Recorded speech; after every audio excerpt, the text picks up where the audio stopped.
A huge welcome to our fantastic panelists. We are joined here this afternoon by Stefanie Zinke, Director of Global Sales at Visit Tampa Bay. We're joined by Tolene van der Merwe, Director UK and Ireland of the Malta Tourism Authority, and Michael Gladwin, founder of the brilliantly named Afrigay Travel. So thank you so much to all three of you for joining us. Just a reminder to everybody watching, this session is live. If you have questions, please do pop them into the chat. We've already had some fantastic comments coming through. I think there's a real engagement this afternoon, which is fantastic to hear. So this session is all about destinations. We've heard earlier on this afternoon about dispelling the myths of the LGBT plus traveller.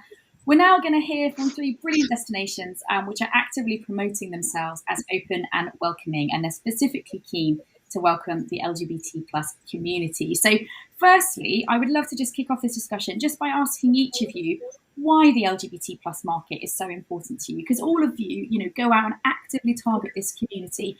Just tell us, why it is so important and what you do to actively cater for this community. Stefanie, I will start with you, and then Tolene, and then Michael. Wonderful. Thank you, Sophie, and welcome everyone. It's great to be with everybody live from Florida, from a hotel room, but it's great to be there with everybody. For Visit Tampa Bay, as a tourism marketing organization, the LGBTQ market has always been and continues to be very important. And most and foremost, because our community is a place that we want to make everybody feel welcome and give them a sense of belonging from a community perspective. And that obviously needs to translate into what we do as a marketing organization looking outwards.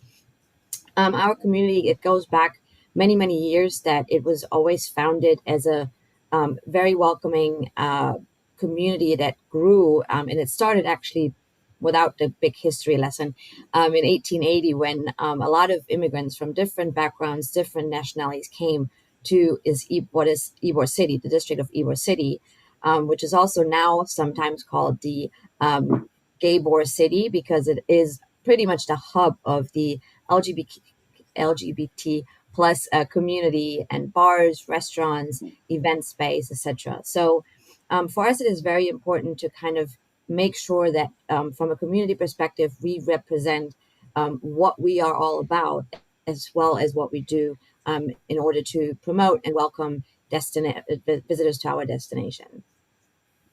Brilliant. Thank you, Steph. And we're going to come on to more about Tampa Bay and, as a destination shortly as well. Tolene, talk to us about Malta, because obviously Malta has sort of been waving the rainbow flag for quite a number of years. It's hosting Euro Pride, I think. Is that right? Yes, next year. Yeah. Yes. So hi. Yeah. Thanks for having me. And hi, Glenn. I can see your hello to Michael and myself there. known Glenn for years. So Malta is, we are a warm, in many ways, welcoming destination for the LGBT plus market. And I think for such a small destination, there's so much that we can offer, and the community are great explorers, and we cater to all aspects. So, when we come to talking about how we cater for the market, I do have a slight history lesson on that, but we'll go through that. But yeah, I mean, generally, we strive to be welcoming to all walks of life. And I think as a destination, we've worked really hard to ensure that this market feels particularly safe and comfortable whilst enjoying a beautiful holiday, and don't need to worry about anything. So it's easy to get around Malta. Tourism is such a valuable import for our destination, as so we work really hard. So yes, we do have Euro Pride 23 next year in Valletta. And I'll plug that a bit later again. But yeah, I think, we do mark ourselves as warm and welcoming to all walks of life. Brilliant. Thank you, Tolene. And Michael, talk to us about your offering, because you're specific as a tour operator. Is that right, with Afrigay Travel? Talk to us about how that kind of works and how you promote to the community.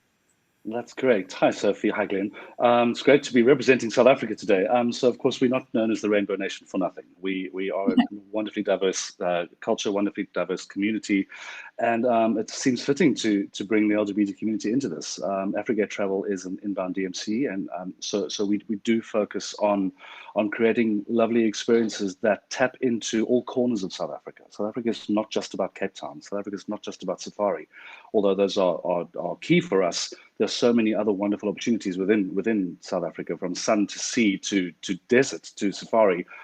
So we explore as many opportunities as possible to be able to showcase the queer communities to our wonderful country. And through that process, we're tapping into beautiful stories of LGBTQ plus people within South Africa and telling their stories through our journeys, which is really exciting. Oh, fantastic. So when you say using kind of local LGBT people, how do you do that? You work with local communities then on the ground, or? We try to put it bluntly. It's a building process that we're getting to. We're working quite strongly with big tourism organizations and with to educate and to bring the sensitivity in that is so much required within the organizations. And as a result, we're tapping into people who work in these organizations and educating them and giving them a change in perception of what the LGBT community really is. And from there, then tapping into communities. And we like to incorporate visits into communities to meet queer people, to meet there's wonderful artists and wonderful musicians and so on, who are all in our community that we like to showcase. Yeah. Fantastic. And how do you get the message out there that you're open and welcoming? Because we were hearing before in the previous session about the importance of imagery and how companies as well as destinations are using their marketing to make sure that their imagery, their language, everything is as inclusive as possible. Talk to us about the kind of images that you use, and do you have any tools that travel agents watching today might be able to utilize? If there's any resources on any particular travel trade websites, do let us know. Stefanie, I'll start with you. Yeah, thank you. One thing I kind of forgot to mention earlier as well, but it kind of ties in with that same question, is that the way we promote ourselves, so the way, how do we cater to the community, how do we tell the story, is actually to the point of, sometimes we cannot always know what everybody's preferences, concerns, or needs are when they travel.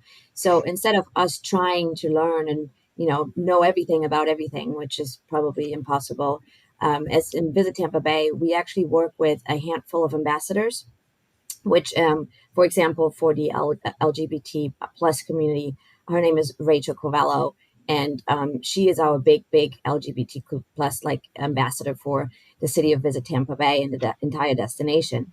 And in addition to that, we work with influencers, journalists, anybody in that field, in that community, to best tell our story, but through their eyes, because we feel very strongly that they would, we invite them to come and experience it for themselves and then be the voices to tell that story throughout the destination of what there is and how to really experience it, and without, feeling that kind of belonging to the community. We also do work with some of the specialized tour operators in several countries. I mean, over the last year, we've probably worked and hosted with 6 different ones during this year alone, from various different markets internationally as well as domestically. So that has worked really well for us, and it kind of also helps with that discussion about imagery and what to use, and what is the right image to use, and without falling into that kind of set of stereotypical use of images, because we use a lot of the organic images that are being produced by people that are in destination and then produce that content. Brilliant. And in terms of whether there are any resources that agents can use, do you have a specific site, travel trade LGBT part of the site at all, or? Yes, so there's two big components. One of them is on our regular website, which is visittampabay.com. There's a whole section of Conquer the Pride. So there's everything in there. But specifically for the travel trade professionals, we have a travel agent academy online. And in that, we have a dedicated section specifically to LGBTQ plus travel. And that includes, all a list of our tag approved hotels in the area, as well as itineraries, suggested places to go, all of our events that happen Pride related in Tampa Bay. So that would be the best source to go to. Great, thank you, Stefanie. And Tolene, I know Malta's been on a bit of a journey with its imagery. Is that fair to say? Are you able to talk a little bit about that? So I think, we have had some good content, but over the last 2 years, we have taken some time to look at our content and see whether or not we've got the right stuff out there, which we found a lot of gaps in the content that we had. So what we've actually been doing is both with head office and ourselves is going out to film and video and photography, whatever, all different types of content, get the right message out there. So we actually worked recently with you and Young from out there, who was on one of the previous panels. And recently went out to do some photo shoots and stuff for us a couple of weeks back. And so I think where we went was to make sure that we have got the right content out, not what we as a destination think should be out there. We know what our destination should look like. Mm-hmm. But we need to feature the right people. And not only did we have a lack of the LGBT plus imagery, we had a lack of complete diversity, race, everything. We had a complete lack of that. So we're building that up nicely. And what we've also done with our strategy is moved away from all these little silos and, only just adventure, only this.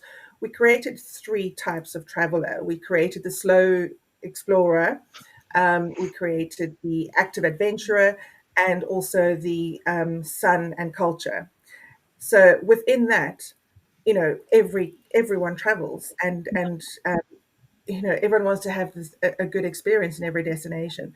So how we do that now is depending where, if we advertise on Gay Times Radio or, with Out There or wherever we do that, is having the correct imagery for that specifically, but to talk about the active adventurer or, the slow explorer.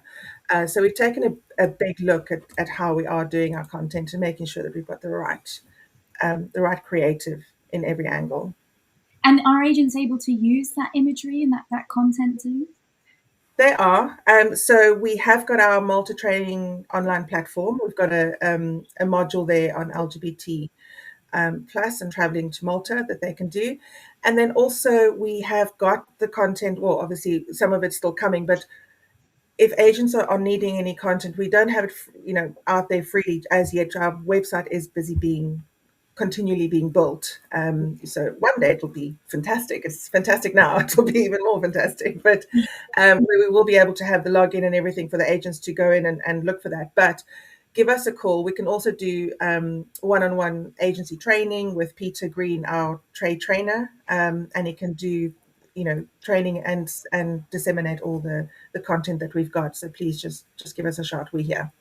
Great, thanks, Tolene. And Michael, talk to us about what kind of imagery you use and what resources that travel agents might be able to make use of with South Africa, both with South African tourism and, of course, with Afrigay travel.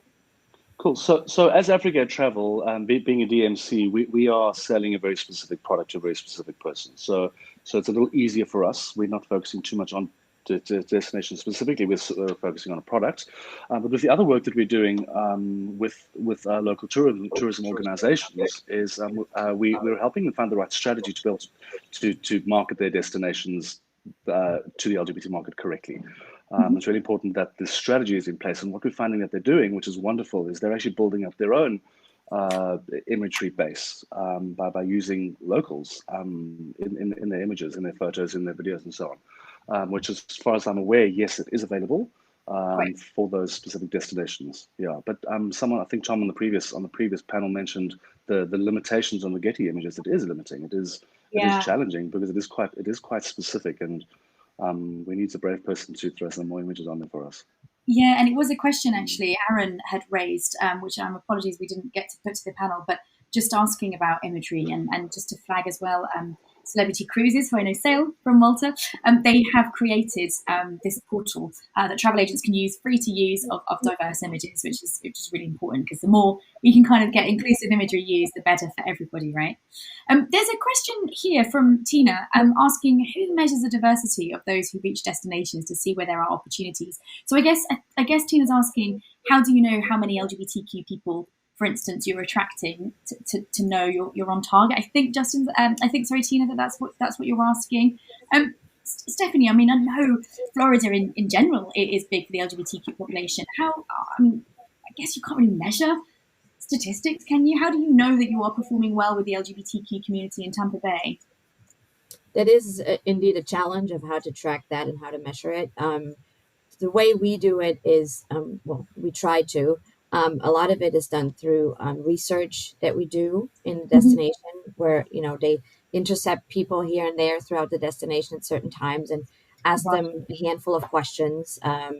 And some of them, may capture that, and some may not, as well as some of the local kind of community groups, right, that focus specifically on the LGBT plus.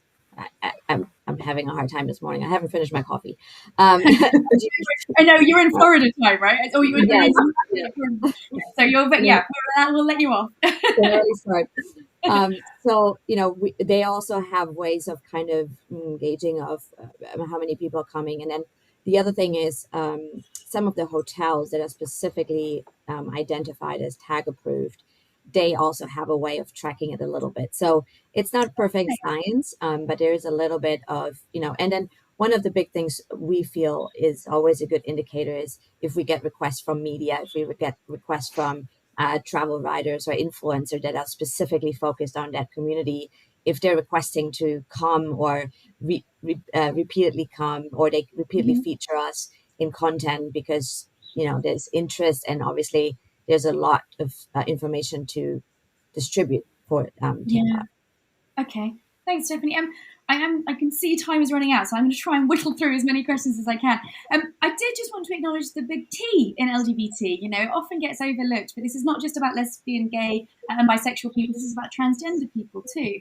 And just really wanted to ask, your destinations, each of your destinations, as fully inclusive and welcoming to the transgender community as well. And how do you kind of convey that message? Again, does it come back to language and imagery? Tolene, I saw you nodding when I talked about the T.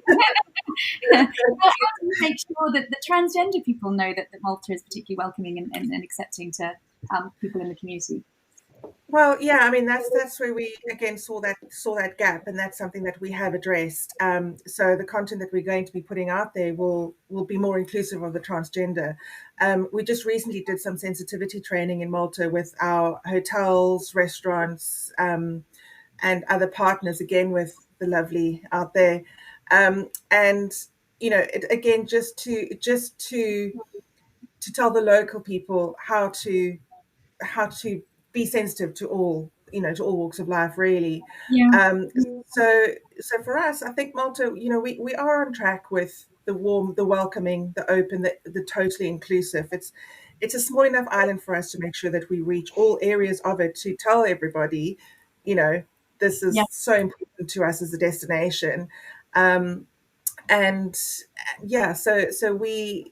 we also work with influencers, are working with a number of influencers at the moment, and some more coming up. And then also we've got Keyframe Traverse coming out next year. So, we're making sure that the influencers we work with are also covering the whole LGBT side, plus side of things as well. So, we're not just focusing on, just the original. It's everybody coming in and enjoying Malta for what it can offer. Brilliant. Michael, what about, the Rainbow Nation? The transgender community is a big part of the LGBT plus community, and we want to make sure that we're asking the right questions about this. Are you able to say South Africa is a safe and welcoming destination for trans people as well? So fortunately, particularly in Cape Town, the trans community is very big, and it is becoming a part of everyday life, which is wonderful. So it makes it easier. But with that said, there is still a lack of education, and the education needs to filter right down to every client-facing person in tourism. for the non-LGBT people, because it's important to understand. It's important to get even if it's a high-level understanding of what the T actually means. And because as non-trans people, I mean, I'm a cis gay man. There's no way I could ever truly understand what a trans person means. It is, because I have no point of reference.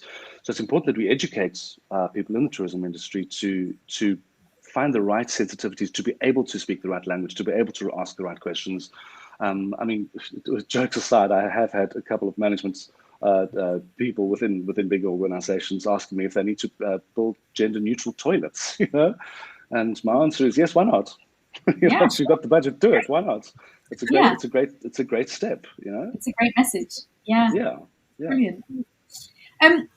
Stefanie, I should address the slightly difficult issue that Florida has been in the press recently, and not for the best reasons with regards to the LGBT plus community. And we know that some agencies specialised in LGBT plus travel have been a bit concerned about what they say to their clients who might be worried about travelling to Florida in light of those recent developments from the governor. What would you say to those people that have been concerned by those headlines and that might be a little bit worried about travelling to Florida right now in the LGBT plus community? Yeah, Sophie, unfortunately it's a big topic. But I mean, we've addressed it from a couple of aspects. I mean, first and foremost, I think there was a big lack of actual knowledge. I myself had to read that bill 5 times to really understand, what it was actually addressing, because if you stick with what it was named and what was out in the media, it's obviously very off-putting. It is actually a parental rights. It addresses parental rights in education, from basically prohibiting that conversation in the classroom in primary school. So it's at a very early age. And so what we have done is, Tampa has been is a very much progressive destination across Florida, along with some of our bigger destinations. And we're actually fortunate because our mayor, she was elected in 2019 as the first openly gay mayor in Florida. And ever since then, she's been, a big captain of, guiding this ship through not only our community, but as a destination and Florida-wide level. So while there isn't too much we can do, we do address it. We do speak about it. People ask us, like, what does it mean? How do I need to understand that? And how does that affect somebody who might be traveling? Fortunately, it will not affect anybody traveling here. However, we do, and we've worked with our ambassador group and we've sat down with them. And to Michael's point, we've asked them, like, you as, a gay couple that has children in school, like, how does that impact you? And we need to learn from them so that we can, throughout the community and throughout the global travel community that are looking at Tampa as a destination, kind of like just educate and tell the story that while it is in Florida, it doesn't really impact, Tampa when you come to visit. However, we all want to be the advocate to kind of try to change that. And unfortunately, it is tied to, leadership as a governor at this point. So we hope we can kind of change the course of that ship moving forward and just do our best so people don't have to worry about that, both locally as well as visitors. Yeah, great. Thanks, Stefanie. Michael, a similar question really, in the sense that Africa as a continent doesn't have the best reputation when it comes to the LGBT plus community. It was great hearing those stats from Sherwin earlier that, the fact that South Africa got same-sex marriage years before the UK clearly did. So it seems that South Africa is on a totally different trajectory to the rest of Africa. But what would you say to those that might be a little bit put off because, Africa is a big place, sure, but there might be some that might have been a bit concerned about, are they fully safe to travel? It sounds like they are 100% safe. And are there any prides that are going on that agents should put in their calendar? So I'm not sure about 100% safe anywhere in the world, especially not in Africa. I think one needs to be aware of that all the time. And as I think you and Tom mentioned earlier, it's about education, it's about information, it's about making sure your customers know what they're in for. and we as the operators need to be aware ourselves. We need to educate ourselves so that we can share the information. Traveling into Africa can be complicated. But it also can be an amazing experience. I mean, there are wonderful countries in Africa, Rwanda, for example, where it's completely amazing to travel as an LGBT person. Mauritius is amazing. Most of the Indian Ocean islands. South Africa, particularly, of course, it's really easy for us. Thanks to Nelson Mandela many years ago, he was the leader for us. So it's an easier place to travel to with its complexities. Of course, everything does. In terms of prides, we do have a number of lovely pride events in South Africa specifically. Johannesburg is a relatively big one in October, along with Pretoria Pride. Durban Pride run a wonderful event as well. Cape Town Pride runs a lovely one. We're actually about to launch a new Western Cape vibe Pride with that's kind of aimed more at the community, which is coming in October as well. To coincide with a number of other gay-specific events that we're running. So it's really exciting. It's a good place to be for the LGBT community in South Africa. Fantastic. I mean, you've all said about the importance of education, and there's a question from Sally here, which kind of ties in nicely with that, because she's saying, destination-wise, will there be any fam trips? I found one of the best ways to promote is to experience it myself. Any LGBTQ-related specific fam trips coming up? Can each of you tell us? Michael, it sounds like yes, there is. So we're actually launching quite a unique concept called the Glitter Trail, which is pretty much the gay bus tour from Johannesburg to South Africa over 9 days. And we do have a media fam trip attached to it. I'm not 100% clear on the exact details of that yet, but yes, it's important. Any travel agents might be able to sneak onto that one too? I can't commit to that here, but I'll have to speak to the right people. I'll try. But I agree. I think it's really important. We need to experience the destinations so that we can speak from the first hand. It's important. Exactly. Yeah. Tolene, any fans coming up to Malta? So we don't have any planned at the moment, but I will definitely be speaking to the team and saying that we will look at putting some on and work with the local communities in Malta to just get the right thing out there. So Sally and team will be on to you guys to join us. That's what we like to hear. Stephanie, what about Tampa? Any plans? We don't have one set up as this minute, but I am officially going on record, Sally, to personally invite you to come over on Cam.